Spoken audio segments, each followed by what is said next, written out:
I swear, when I said yes to the bet, I thought it would be something harmless, like washing her car, or maybe cooking dinner. I never imagined I'd end up standing in front of a mirror, wearing a frilly black and white maid uniform, my face dusted with makeup, and my reflection looking back at me like someone I'd never met before. I should have known better. My girlfriend, Mia, always played to win. It all started on a Friday night. We were sitting on the couch, laughing over some trivia game on TV. Mia's competitive streak was legendary. Okay, last question, she grinned. If you lose, you do whatever I say for 1 week. I laughed. Deal. I should have heard the warning bells in her tone. When I lost, by just one stupid point, she leaned back, that devilish smile curling her lips. Perfect, she said softly. Then you'll be my maid. I blinked. You're what? My maid, she repeated. Uniform and everything. I thought she was joking, but she wasn't. The next morning, I found a garment bag hanging on my closet door. Inside was a full maid outfit, ruffled skirt, apron, even a little lace headband. I could hear Mia humming in the kitchen, totally casual, as if she hadn't just upended my dignity in one stroke. Mia, come on, I groaned, holding the uniform up. You're serious about this? She looked at me over her coffee mug. A bet's a bet, remember? You lost fair and square.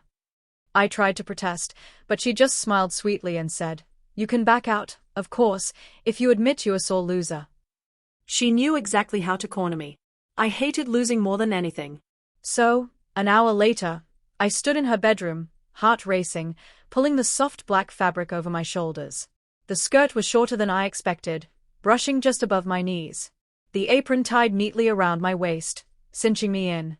I caught sight of myself in the mirror, and my breath caught. It wasn't just the outfit. It was the way it changed me. The way my movements suddenly felt smaller, my stance softer. Mia walked in behind me, holding something in her hand, a small makeup brush. Oh no, I said immediately. Makeup is not part of the deal. She arched a brow. You said you'd be my maid. Maids look presentable. And somehow, she convinced me.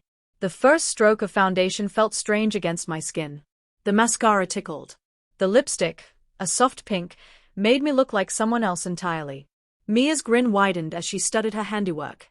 There, she said. Adorable. I didn't know whether to laugh or hide my face. But when she led me to the full-length mirror, I couldn't look away. That was the first shock. Not that I looked ridiculous, but that part of me didn't hate it. The first day was pure chaos. Mia handed me a list of chores with a smirk. Dusting, dishes, laundry. Oh, and you'll serve breakfast in uniform. I wanted to argue, but the bet was ironclad. So there I was, carefully balancing a tray of pancakes while Mia sipped coffee, pretending not to watch me struggle. You're actually pretty graceful, she teased as I nearly dropped a plate. Ha. Ha. I rolled my eyes. Remind me why we're doing this again. Character building, she said with a wink. The first few hours were humiliating. Every move felt exaggerated. The skirt brushed my thighs when I bent over. The apron strings tightened around my waist whenever I took a deep breath. But Mia's laughter softened everything. She wasn't mocking, at least, not entirely. She was enjoying the moment, but there was a spark of curiosity in her eyes too. Later that afternoon, her best friend Zoe dropped by unexpectedly. I froze mid-dust. Oh my God, Zoe gasped, covering her mouth. Is that? Mia grinned. Yep. A lost bet. Zoe laughed until she nearly cried. You actually went through with it. I wanted the floor to open up and swallow me whole. But weirdly, after the first few minutes, the laughter faded into something else, something lighter. Zoe complimented my commitment, and even offered to show me how to tie the apron properly. It became normal. Embarrassing, sure, but survivable. That night, when I finally changed back into my usual clothes, I expected to feel relieved. But instead, the mirror looked strangely empty. Over the next few days, I played my part. I cooked, cleaned, and endured the occasional teasing from Mia. But something shifted inside me. One evening, when Mia went out for a work event, I found myself standing in front of the closet where the maid outfit hung. My hand hesitated on the hanger, but curiosity won. The fabric was soft. Familiar. Comforting, even. I slipped it on, just to see.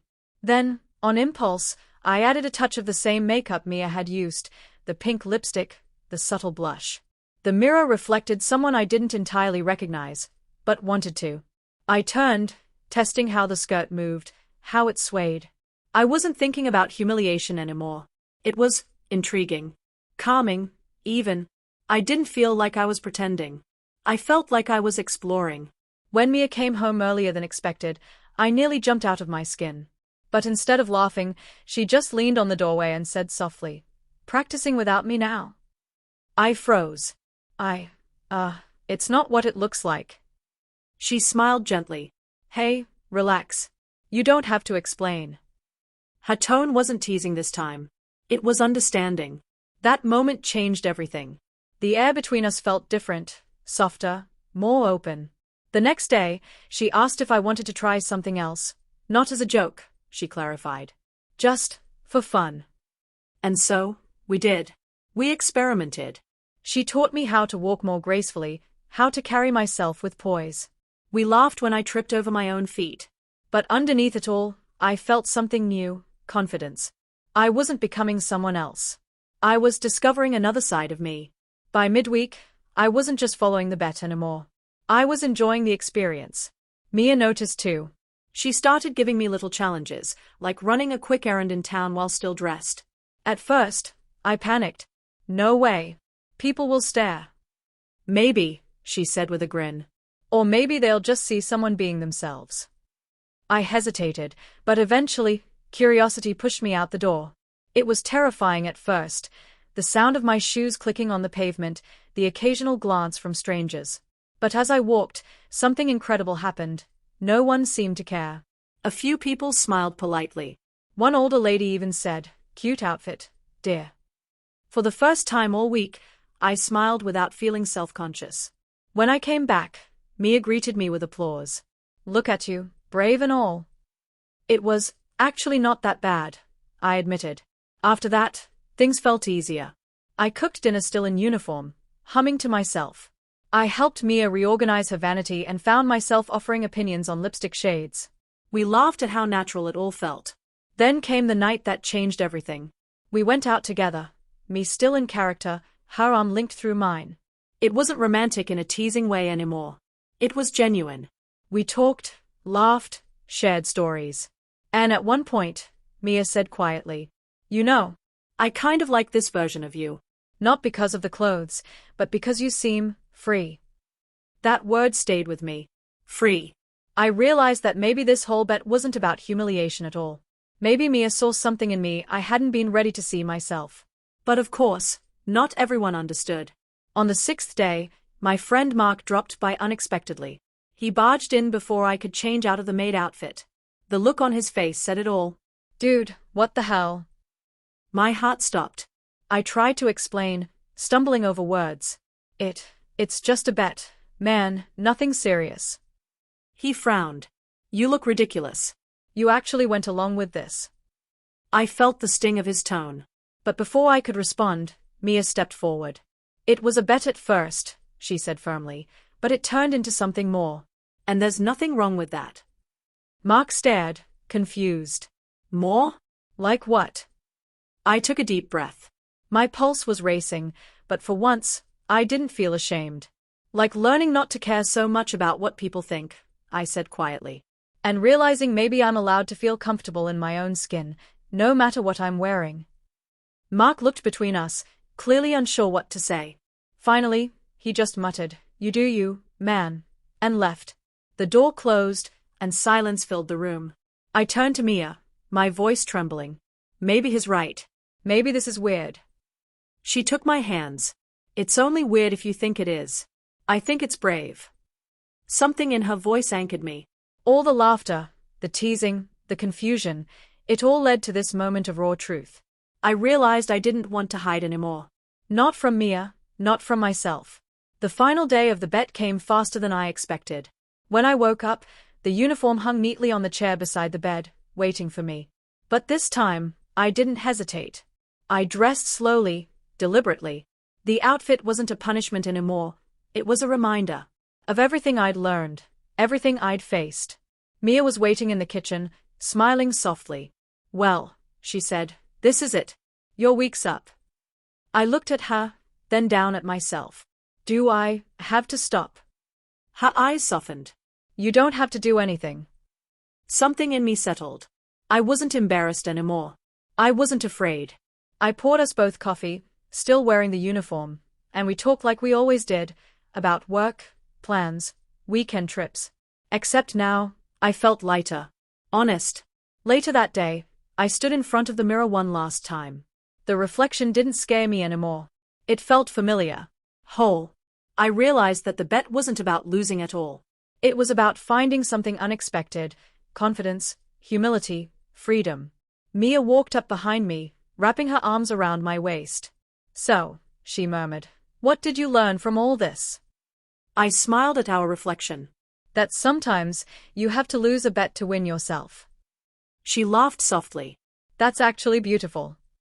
If you'd told me a week ago that wearing a maid uniform would change my life, I would have called you crazy. But it did, because it forced me to see myself without the walls I'd built up. It's funny. I thought this was a punishment, a joke, a way for Mia to tease me.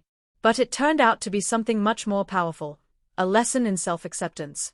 Now, when I look in the mirror, I don't just see who I'm supposed to be. I see who I can be. And honestly, that's a bet I'd take again any day. When I saw my buddy Alex dusting shelves in that maid outfit, I laughed harder than I had in years. I still remember wiping tears from my eyes while Mia scolded me for being rude. Hey, he lost a bet, I'd said. I'd never let anyone talk me into that. I really should have kept my mouth shut. 2 weeks later, Mia invited me over for dinner. Alex was there, out of uniform this time, acting totally normal, like nothing had happened. Except he seemed different. Calmer, lighter somehow.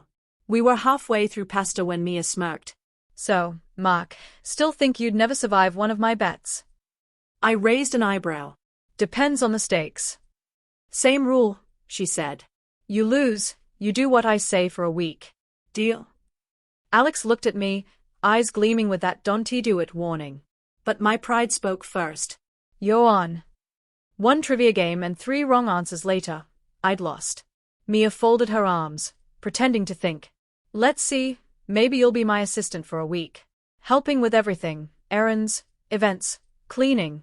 You up for that? Sounded easy enough. I agreed instantly.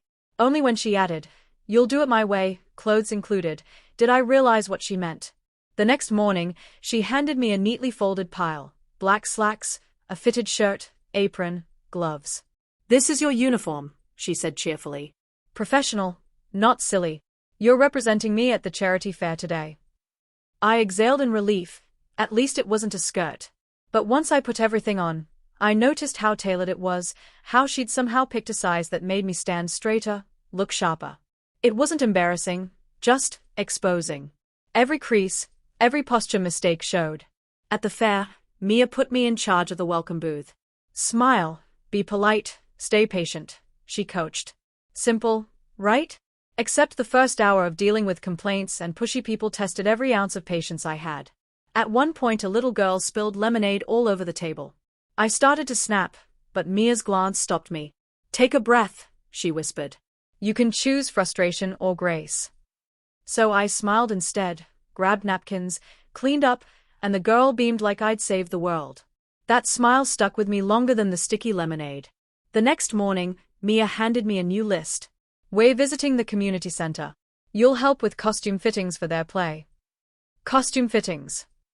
I frowned. She grinned. Don't worry, it's for everyone, boys, girls, adults. You'll help them feel confident. When we arrived, I met teens struggling with shyness, parents juggling too many roles, volunteers laughing off nerves. I helped tie capes, adjust collars, pin sleeves. Every thank you chipped away at my usual sarcasm. Then a teenage boy tried on a costume meant for a princess. He was stage fright shy, hands trembling. Everyone hesitated, unsure what to say. Before I could think, I said, "You look awesome, dude. Own it." He smiled, nervous, but proud. That moment hit me harder than expected. Because I realized, this is what Alex must have felt when we laughed at him, just trying to go along, trying something new. By midweek, Mia's assistant training had turned into a boot camp of empathy. She made me clean her apartment, not as punishment, but as perspective. See how much detail you miss when you think something's easy, she said. I scrubbed until my shoulders ached. I used to joke about chores, but by evening, I respected how much care Alex must have put into his week. Later, when he dropped by, I caught him smirking at me in gloves. How's it feel? He teased. I laughed. Okay, I get it. I judged too fast. He grinned. That's the whole point. It's weird until it isn't. And just like that, the awkwardness between us melted into genuine friendship again. That night, I couldn't sleep. I kept thinking about how easy it is to mock what we don't understand. I'd made fun of Alex for being open-minded. Yet here I was, learning more in 3 days than I had in years.